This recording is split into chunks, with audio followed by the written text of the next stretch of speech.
Saludos amigos, con ustedes una nueva entrega de consulta participativa. Esta entrega que dentro de lo que es diciembre, las navidades, traemos con mucha alegría y como siempre con la misma esperanza de que el contenido seleccionado para someter a su consideración resulte de su interés.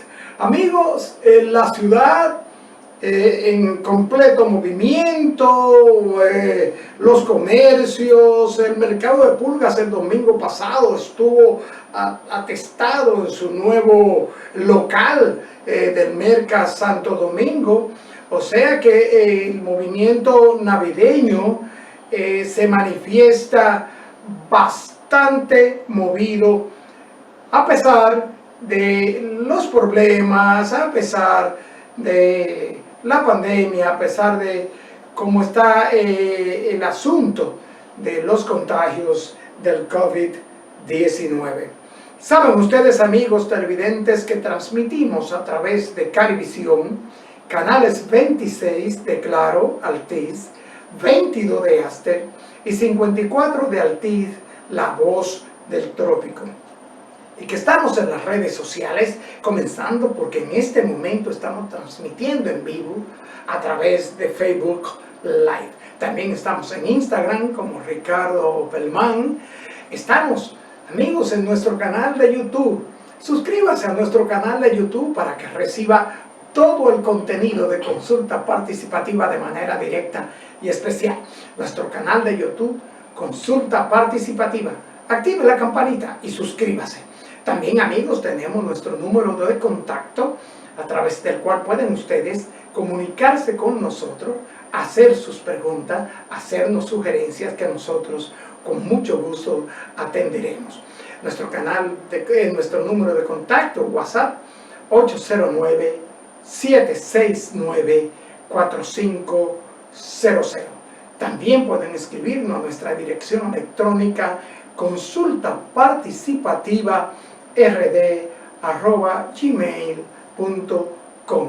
Y como siempre, amigos, desearle a todos ustedes que nos sintonizan allí en los mares, desearle felicidad, tranquilidad, paz, especialmente en este periodo de las Navidades 2020, este periodo de amor, de paz, de fraternidad, de comprensión, de solidaridad, de estar juntos, de estar unidos, aunque la pandemia físicamente nos limita y nos condiciona a una distancia que no es la acostumbrada por nosotros en estas épocas navideñas.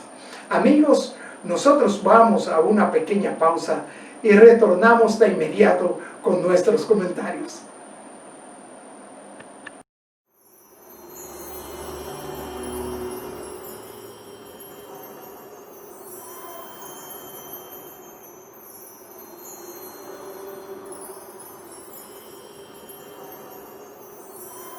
Amigos, en nuestro comentario de hoy tenemos muchas noticias.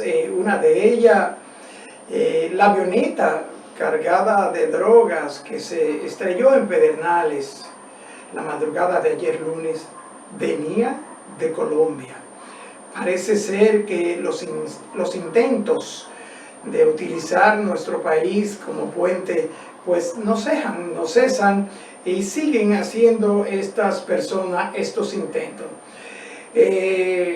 Esta avioneta se estrelló en Oviedo, Pedernales, causando la muerte del piloto y hasta el momento no ha sido identificado.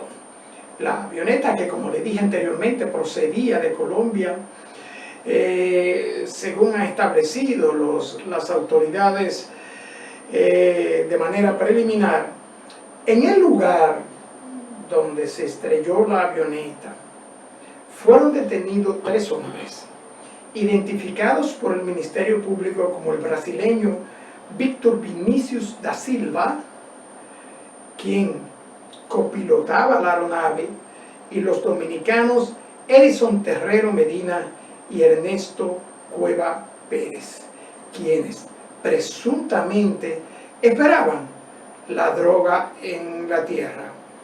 Como le dije anteriormente, amigo, pues estos aprestos y más, aprovechando ciertas fechas como esta fecha navideña para sorprender a las autoridades, pero la mala suerte y las autoridades pues han estado presentes. Amigos, y el Senado aprobó ayer lunes también en esa sesión extraordinaria, pero con modificaciones, la ley que prohíbe el matrimonio infantil. En esa sesión, el Senado de la República, la ley fue aprobada en segunda lectura. Este proyecto de ley que modifica el artículo 144 y deroga el 145 del Código Civil, que dispone una serie de modificaciones a las dispensas que permitían las uniones matrimoniales entre personas menores de edad y con personas menores de edad. Ahora la pieza deberá volver a la Cámara de Diputados porque al sufrir modificaciones deberá volver a la Cámara de Diputados. El artículo 44 que se modifica dice de la siguiente manera, para que las personas estén claras y sepan que esto de la prohibición del matrimonio infantil va en serio. Este artículo señala y establece: el hombre o la mujer no podrán contraer matrimonio en ninguna circunstancia antes de haber cumplido los 18 años.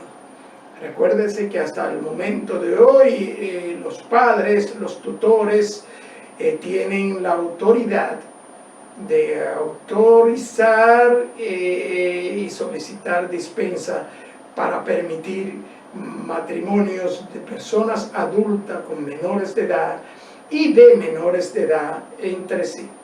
Esperemos que esto se apruebe finalmente en la Cámara de Diputados. Amigos, y mucha preocupación. Una nueva variable del coronavirus se ha identificado recientemente en el Reino Unido. Y el secretario de Salud británico Matt Hancock declaró que la nueva cepa denominada BUI 2020-1201 es más contagiosa que la cepa original. Ante la advertencia del ministro Hancock, las autoridades de casi 30 países del mundo han suspendido el tráfico aéreo con la nación europea e han implementado acciones como la de exigir pruebas PCR para los pasajeros que han realizado escala en uno de sus aeropuertos, entre otras restricciones. El BU 2020-1201 corresponde a una variante bajo investigación, es decir, esta sigla BUI corresponde a variante en investigación. Y la misma se detectó por primera vez a finales de septiembre. Desde entonces se han confirmado más de 1.100 casos. Sin embargo, su identificación fue anunciada un poco más tarde. Hay una serie de especulaciones y de informaciones en relación con esta cepa y las preguntas, la gente, en qué consiste la mutación. Y según el comunicado emitido por el gobierno del Reino Unido, los virus a menudo sufren mutaciones. La influenza, por ejemplo, estacional muta todos los años. y precisó que también, como esta gripe estacional, las cepas, se han observado cepas diferentes del SARS-CoV-2. No obstante, esta variante, la B1, incluye una mutación en la proteína pico, cuyos cambios pueden hacer que el virus se vuelva más infeccioso y se propague con mayor facilidad entre las personas. Las preguntas de que si es más peligrosa, si las vacunas seguirán siendo eficaces, siguen asaltando la mente de las personas, la opinión pública. Se dice que es menos mortífera, que es menos mortal, se dice que es más contagiosa, se contagia más rápidamente, en fin, se dicen una serie de cosas que habrá que esperar a que la ciencia pues determine la realidad de esta mutación. Hay muchísimos países que ya han reportado casos, varios países, como Dinamarca, los Países Bajos, Holanda, han reportado que tienen casos detectados con la nueva variante, y países europeos han suspendido el contacto aéreo, los viajes con el Reino Unido, entre ellos Francia, Alemania, Italia, los Países Bajos, Bélgica, Austria, Irlanda, Bulgaria, también Israel, Dinamarca, Sudáfrica, Arabia Saudita. Todas estas naciones han iniciado restricciones y o suspendido los viajes hacia el Reino Unido. En América Latina tenemos que nosotros, en nuestro país, la República Dominicana, la Junta de Aviación Civil, pues mediante su resolución 147/2020, suspendió ayer lunes, a partir de ayer lunes y hasta el 10 de enero, todos los vuelos procedentes del Reino Unido.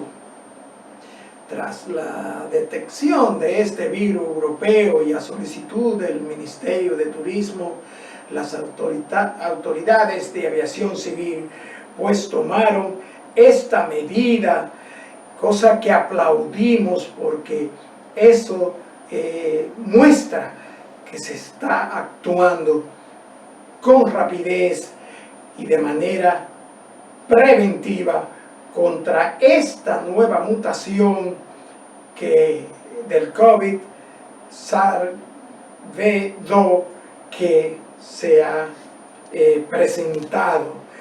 Las medidas tomadas por República Dominicana no afectarán las aeronaves en estado de emergencia, correo, carga, etc. También tenemos que El Salvador, Colombia, Argentina, Chile, Paraguay y el Perú, entre otros países en América Latina, han suspendido todo tipo de vuelo y contacto con el Reino Unido. Amigos, hasta aquí nuestros comentarios de hoy, y vamos a ir a una pequeña pausa para retornar con nuestro invitado de esta entrega del mes de diciembre, el doctor Luis Valentino Martín, cardiólogo. Volvemos en breve.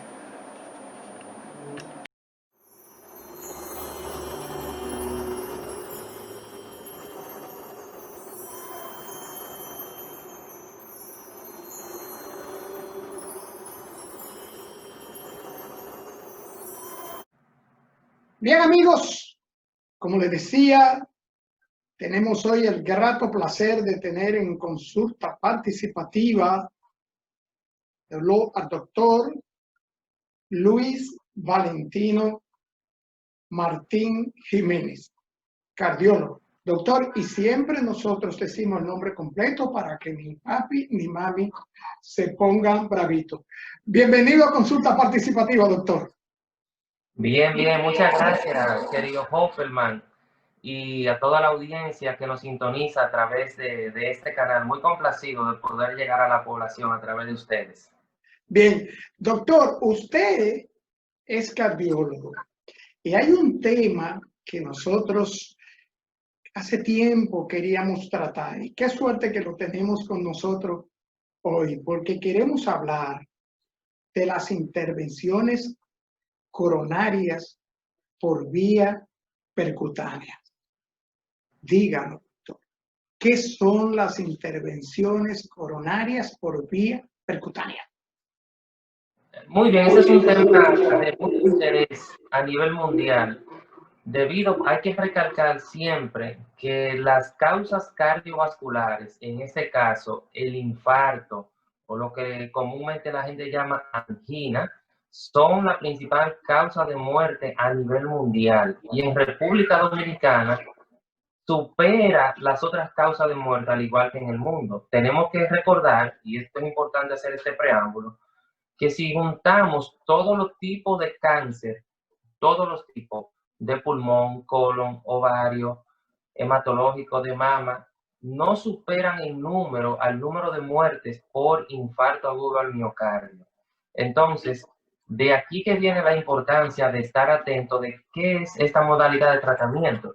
La intervención coronaria percutánea comúnmente se conoce como cateterismo cardíaco y es un procedimiento que en muchos casos puede salvar la vida. En el caso del infarto agudo al miocardio, que puede ser mortal en la mayoría de la presentación. Hay personas que sobreviven, ambos, tanto los que pueden ser potencialmente mortales en la primera hora o en las primeras 24 horas, así como los que pueden dar al traste al cabo de una semana del evento, pueden prolongarse la vida del paciente a través de un cateterismo cardíaco.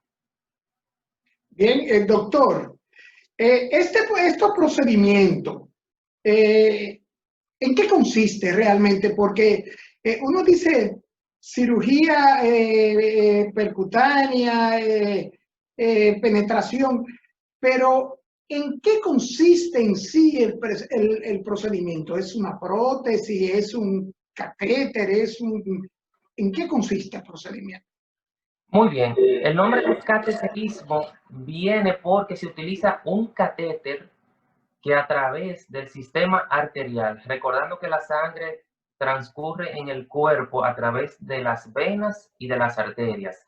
Comúnmente las venas es lo que estamos más familiarizados con ellas, son esos tubitos finos que podemos ver a través de la piel, generalmente de un color azul claro, y no manejan una alta presión, pero las arterias tienen, además del tejido colágeno, tienen tejido muscular, están más profundas en el sistema, no la vemos a simple vista, excepto las que están en el pliegue del codo, y manejan una alta presión. Entonces, por lo tanto, a través de las arterias y de forma retrógrada se introduce un catéter de gran longitud, pero bastante finito, que puede tener 0.5 a 1 milímetro de diámetro, y a través de él se viaja, ya sea, como se hacía anteriormente, a través de la arteria femoral, que es la más grande que está en el muslo, o la arteria radial, que es una de las arterias que están en nuestra muñeca.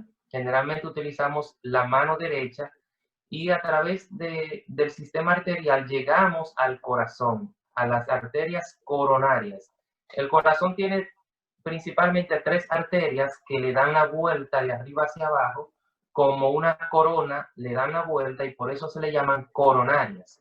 Entonces, a través de este catéter, si hay una obstrucción significativa o importante, y vamos a definir qué consiste una obstrucción significativa, se puede dilatar o limpiar y dejar colocado lo que usted llamó como una prótesis, que es lo que se conoce como stent.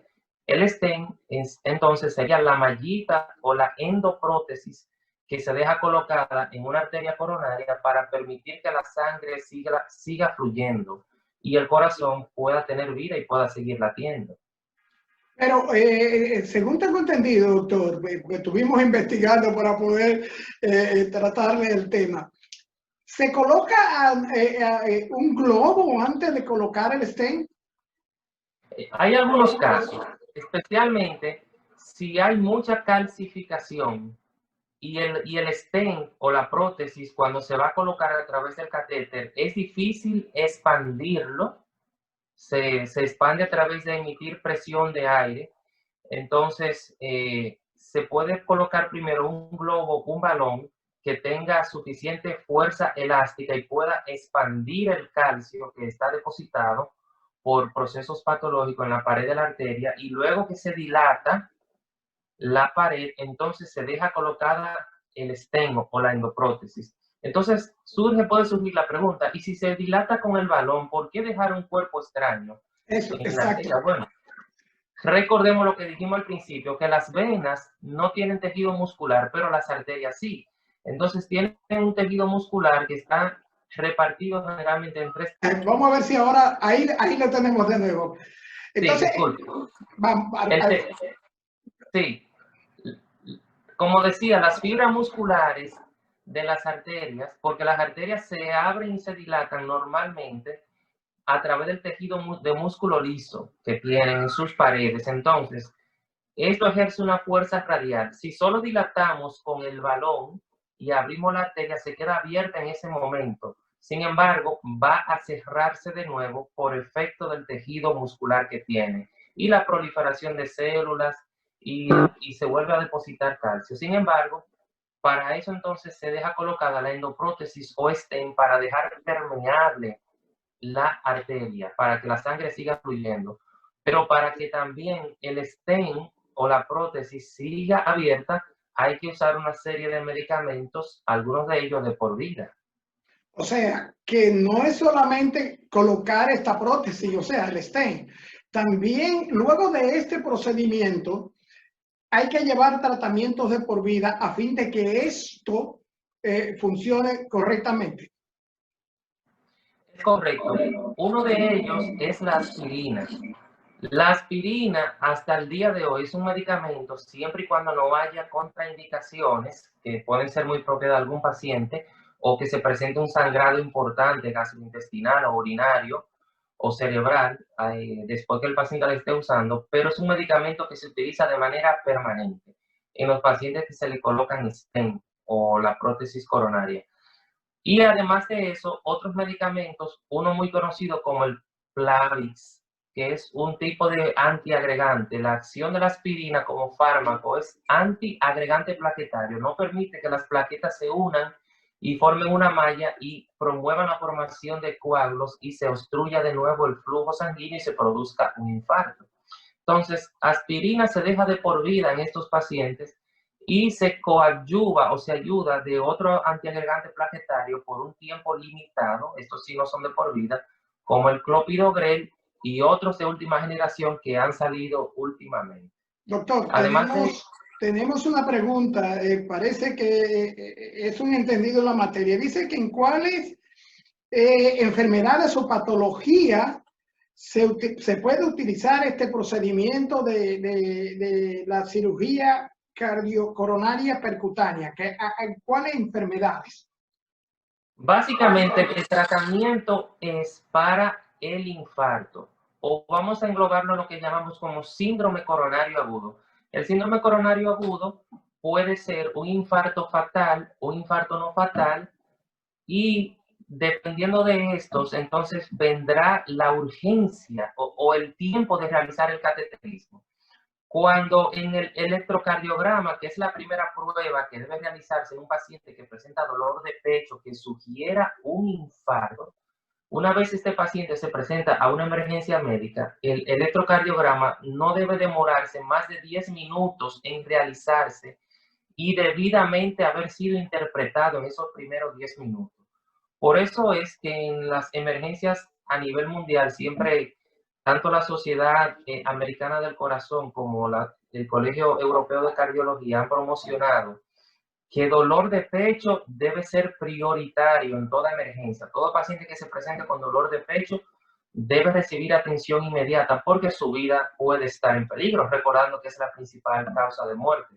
Entonces, de acuerdo a lo que se interprete del patrón del trazado electrocardiográfico, se puede identificar lo que llamamos como infarto con elevación del segmento ST.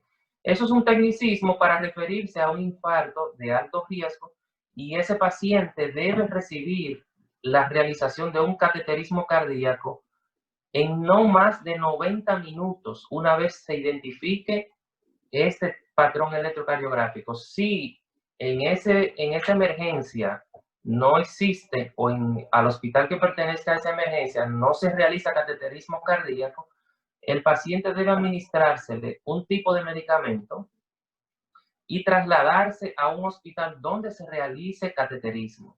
Si el traslado, en teoría, puede demorarse más de hora y media, entonces debe administrársele un medicamento que se denomina trombolítico. Trombolítico es otra palabra que designa un tipo de fármaco específico para infarto y para derrame cerebral que puede romper el coágulo de forma aguda y se administra única y exclusivamente en un contexto hospitalario y por las venas. Mientras tanto, este fármaco puede romper el coágulo, que es lo que tapa la arteria y causa el infarto. El paciente puede sobrevivir unas horas o días en lo que espera para realizarse un cateterismo, en el caso de que no se realice en ese centro o tenga que trasladarse. Entonces, doctor, viene la pregunta que también tenemos de un amigo televidente. ¿Esto es un procedimiento electivo? ¿Puede el paciente elegir o es un procedimiento que se hace de emergencia y cuasi obligatorio? En el caso del infarto con elevación del ST, el que acabamos de definir, el primer contexto, ese paciente es sine qua non que se realice el cateterismo. Claro está, generalmente estos pacientes conservan la conciencia y tienen todas sus facultades mentales. Si se niega a realizarse el cateterismo, el médico está en el deber ético de reiterarle que necesita el procedimiento para poder sobrevivir, pero si el paciente se niega, no podemos realizarlo. Sin embargo, es la única opción para la vida en el caso de un infarto con elevación ST. Ahí es un procedimiento de emergencia. Hay otros contextos, por ejemplo, si el paciente se presenta con dolor torácico, pero no se instaura un infarto. Recordando que para diagnosticar un infarto necesitamos 3 elementos. Primero, el patrón de cambio en el electrocardiograma. Ya definimos uno, que es la elevación del segmento ST. Segundo, que se eleve una sustancia en la sangre llamada troponina. Y tercero, lo que el paciente dice que siente. Entonces tenemos esos 3 elementos, reitero, el cambio en el electrocardiograma, la elevación de la prueba en la sangre y lo que el paciente dice sentir.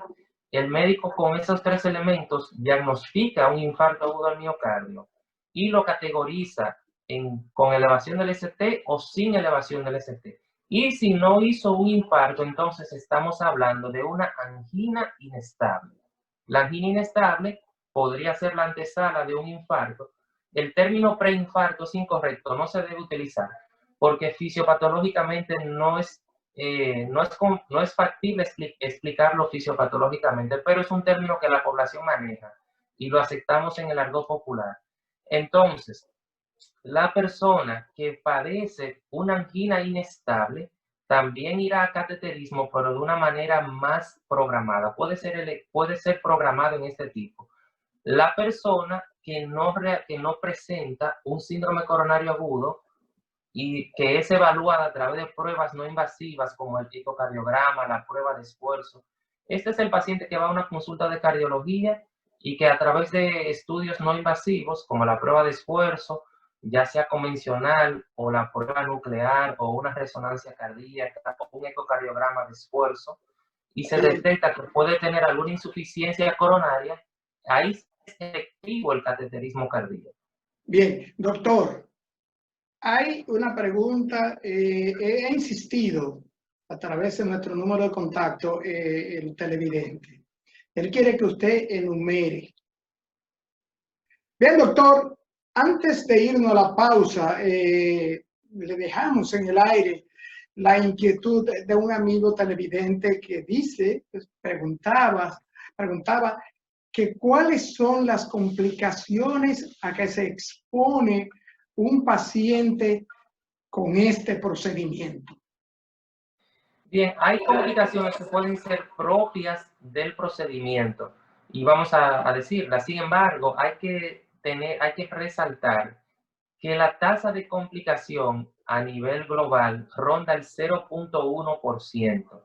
Es decir, aunque es un procedimiento semi-invasivo, ¿por qué semi-invasivo? Porque no hay una herida quirúrgica. Segundo, es a través del sistema vascular, aunque se accede al corazón propiamente dicho, pero es de una manera semi-invasiva, porque el paciente, si no se coloca stent, puede irse ese mismo día a su casa. Entonces, ¿cómo se accede al corazón con un catéter, un instrumento, verdad? A través del sistema arterial que, repetimos, maneja alta presión, puede entonces en el sitio de la punción, que recordamos que pueden ser básicamente dos, tanto la arteria femoral a nivel de la cabeza del muslo derecho o la arteria radial a nivel de la muñeca derecha.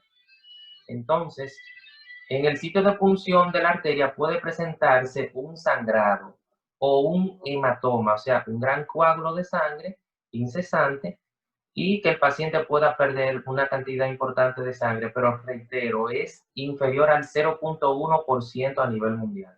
Puede ocurrir luego de esto infección del sitio de punción, básicamente estos, o en algunos casos muy anecdóticos, puede haber alguna complicación a nivel de las válvulas cardíacas o de la misma arteria coronaria. Sin embargo, esto ocurre en pacientes críticamente enfermos que no tienen otra opción para la vida que realizarse el cateterismo, de manera que las complicaciones sí están, pero son perfectamente manejables cuando ocurren.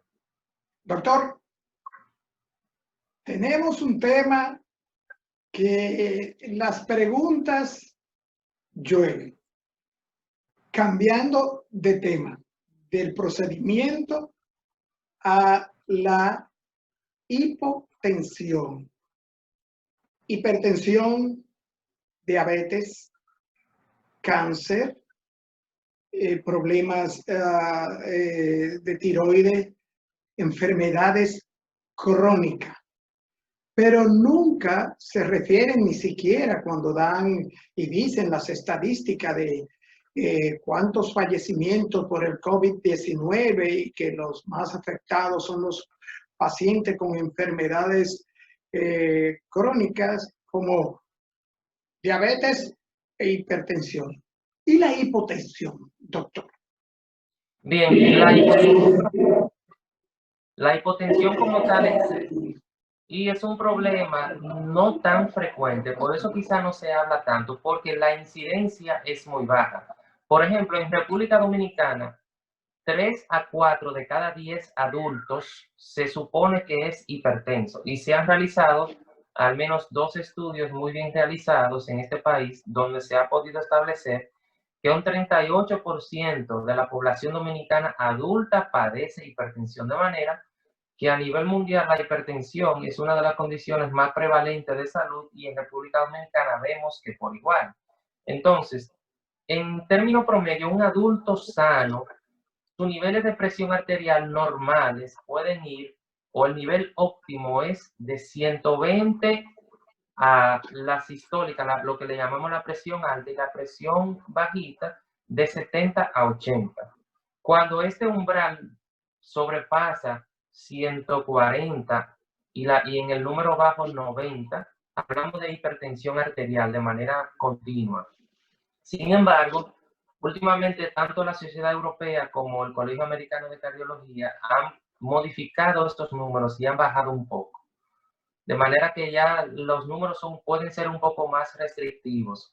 Especialmente, hay personas que normalmente si manejaban 110, 115, 120 de presión arterial, la alta, y con un aumento sostenido de un 10 a un 15% de su valor, del valor propio de esa persona de base, se habla ya de hipertensión, de manera que no siempre hay que alcanzar el número de 140 para estos fines. Y recordar que durante el sueño, normalmente la presión de un individuo puede bajar de un 10 a un 20% y esto es un descenso normal.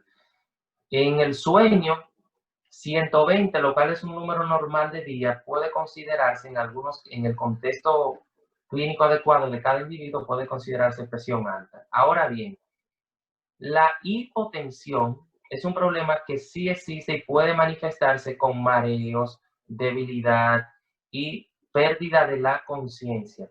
Existe un gran espectro de condiciones, pero entre ellas vamos a hablar de lo que específicamente se conoce como síncope, que es una pérdida brusca de la conciencia generalmente por una caída del sistema vasopresor, o sea, de la presión arterial como tal, pero el paciente, cuando padece un síncope, que es una pérdida de la conciencia junto con pérdida del tono muscular, por eso tiende a tener una caída, y se recupera sin dejar ningún rastro ni ninguna secuela a nivel neurológico, que con eso hacemos la diferencia con lo que se conoce como derrame cerebral o infarto cerebral, ¿de acuerdo? Entonces, puede verse en pacientes jóvenes y los números, generalmente la presión, lo que es la sistólica, la alta, cuando es igual o inferior a 90 y la diastólica o la baja igual o inferior a 60, se considera hipotensión o presión baja. Ahora bien,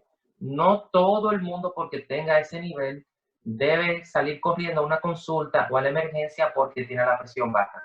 Esto debe estar acompañado de síntomas y los síntomas se presentan en el caso de la presión baja de forma aguda, con debilidad, mareo, sudoración, visión borrosa. Puede haber hasta náuseas y vómitos. Entonces, Doctor, pero la pregunta que insistió el amigo televidente, ¿es crónica también la hipotensión? ¿Es una enfermedad que puede causar la muerte como la hipertensión que puede provocar un infarto masivo en miocardio? no debemos verla así. No debemos verla así, porque en el caso de las personas que presentan hipotensión de manera provocada por un cambio de posición brusco, por ejemplo, al ponerse de pie o al estar mucho tiempo parado en un lugar encerrado donde no hay adecuada ventilación, por ejemplo, una reunión de un club social o se ve comúnmente en los conciertos o en un grupo religioso, el estar mucho tiempo de pie, sin ventilación, deshidratado, puede provocar una caída brusca de la presión y esa persona en ese momento puede perder la conciencia y la recuperará al cabo de unos minutos. Reiteramos, si no hubo daño cerebral, no tendrá ninguna consecuencia posterior. No mata como la presión alta, porque la presión baja se presenta y si se maneja se puede corregir. Ahora bien, las personas que manejan una presión baja porque tienen una condición llamada hipotensión postural. Estas personas, debidamente evaluadas, no tan solo con el número, sino con los síntomas que presenten y si esto incide en su calidad de vida, se le puede dar manejo que puede consistir en educarlos, a enseñarlos a cómo pararse, a cómo sentarse, a no hacerlo de manera brusca, a mantenerse hidratado. En algunos casos es necesario utilizar medias de compresión en las piernas. ¿Por qué medias de compresión? Porque en las dos piernas reposa más del 60% de la sangre en las venas que están en las piernas. Entonces, al usar medias de compresión, exprimimos, por así decirlo, las venas de los pies, la sangre sube más hacia la circulación efectiva y la presión puede entonces mejorar con esta medida. En las personas que estén teniendo síntomas, pero esto es un porcentaje muy ínfimo a nivel mundial, menos de un 0.5% puede tener el síndrome de hipotensión ortostática. ¿Qué significa ortostático? Por la posición, porque la gravedad, la fuerza de la gravedad, que es una ley física, incide en la presión arterial. No es lo mismo que a usted o a cualquiera le midan la presión arterial estando sentado que estando acostado. Doctor, si estamos tenemos una pregunta. Dice el televidente, yo casi vivo en el suelo, soy diabético, a veces no sé si mi desmayo o mareo es por la azúcar baja o por la baja presión. Sí, es importante, a través del interrogatorio y evaluando a este paciente, podemos determinarlo. Si en el momento en que ocurriese una persona que es diabética y tiene dudas si fue por lo correcto es hacerle una glicemia, siempre que hay pérdida de la conciencia, Medir una glicemia capilar es parte de la evaluación de cualquier paciente, sea diabético o no. Entonces, las personas que se le ha identificado que padecen hipotensión postural, fíjese bien el nombre, postural, por los cambios bruscos de la presión, estas personas, si no han respondido adecuadamente al manejo convencional de adecuada hidratación, de intercambiar las posiciones, de no estar mucho tiempo sentado ni mucho tiempo de pie, si encima de eso han aprendido a comer de manera fraccionada en el día, se mantienen hidratados, usan medias de compresión en los miembros inferiores y aún así siguen teniendo presión baja con mareos y o pérdida de la conciencia, entonces en muy escasos casos hay que llegar a usar unos medicamentos que retienen más líquido y le dan tonicidad a las venas y puede subir la presión modestamente en estos pacientes, pero reitero, en comparación con el tratamiento de la hipertensión arterial, esto es como una aguja en un pajar. 38% de la población adulta dominicana es hipertensa, pero de la población dominicana que padezca hipotensión, realmente no tenemos una estadística, pero en los países donde se lleva estadística, como los Estados Unidos, menos de un 0.05% padece presión baja de manera categórica. Doctor, ¿qué puede producir presión baja en una persona? No sé, ¿es esto hereditario? ¿Es por los hábitos de alimentación? ¿Alcoholismo? ¿Qué puede producir la hipotensión? Mira, en el caso, hay personas que son predispuestas genéticamente a esta condición. No quiere decir que es como la falsemia, que si uno de los padres tiene falsemia, alguno de los hijos lo puede tener.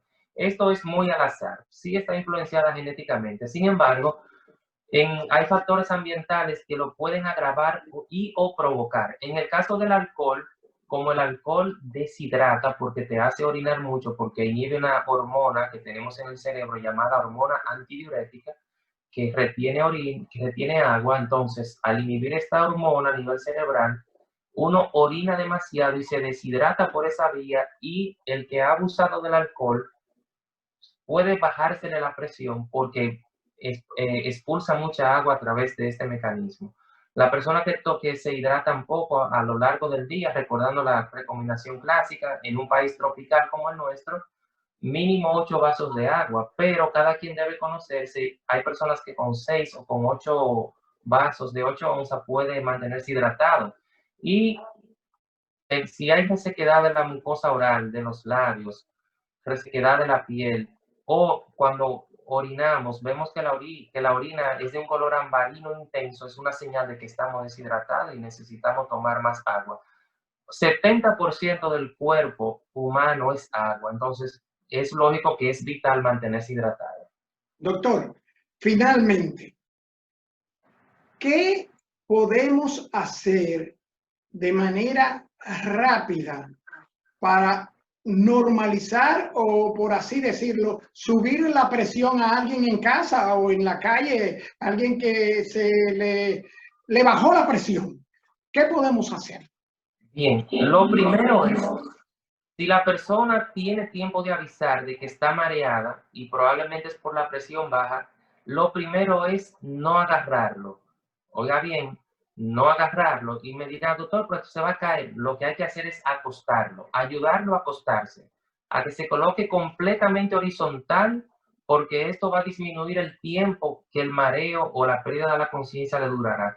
Y lo segundo es entonces, después que esté totalmente plano, seguro que no se va, obviamente no se va a caer ni se va a lastimar, buscar algún objeto y colocárselo debajo de los pies, como 2 almohadas o una caja o una pequeña silla, para elevar los pies con relación a la altura del cuerpo y al suelo, y así se promueve el retorno de la sangre que está en las venas, y esto va a elevar más rápido la presión arterial, en lo que se busca ayuda médica.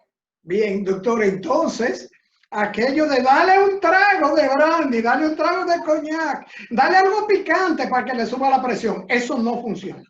No, eso es leyenda urbana. Esos son remedios como medios raros, ¿no, doctor? Sí, sí, sí. Bien, doctor, se nos fue el tiempo.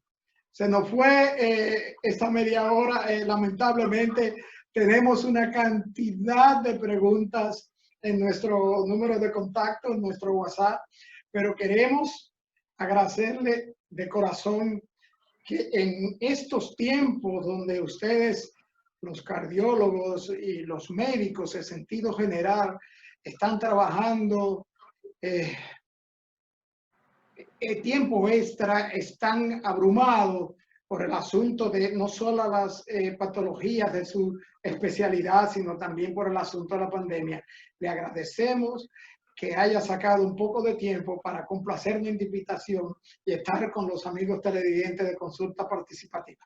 Muchas gracias, doctor. La puerta de Consulta Participativa abierta. Claro, cuando guste. Muy, muy agradecido por permitirnos llegar a la población. Muchas gracias. Gracias. Bien, amigos televidentes, hemos tenido la participación explícita, clara, del doctor Luis Valentino Martín Jiménez, cardiólogo. A ustedes, amigos televidentes, nuestra exhortación de siempre en tiempos de pandemia.